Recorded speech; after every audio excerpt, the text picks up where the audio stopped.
Mesdames et messieurs, le président Guillaume Soro, après un semestre loin de sa terre natale, sera donc de retour en Côte d'Ivoire le 22 décembre 2019. Telle est la quintessence de la déclaration que m'a chargé de vous annoncer le comité d'organisation de l'accueil du président Guillaume Soro, candidat déclaré à l'élection présidentielle du 31 octobre 2020, fait à Abidjan le 11 décembre 2019.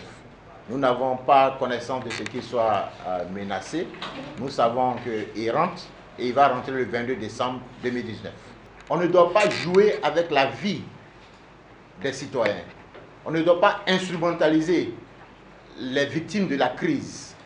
Parce que les victimes, on les retrouve dans chaque camp en Côte d'Ivoire. Et c'est pourquoi nous avons lancé, avec le président Soro, qui est candidat à l'élection présidentielle de 2020, le processus en appelant à une vraie réconciliation en Côte d'Ivoire.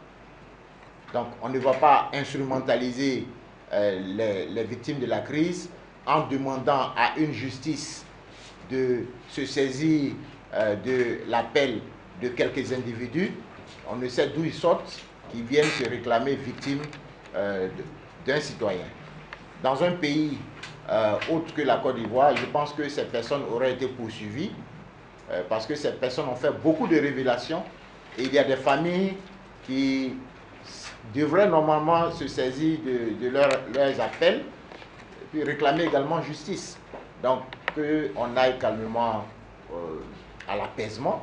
Évitons donc d'instrumentaliser la justice parce que quand on est rentré dans la période de l'élection présidentielle, on ne doit pas utiliser un motif quelconque pour écarter un candidat.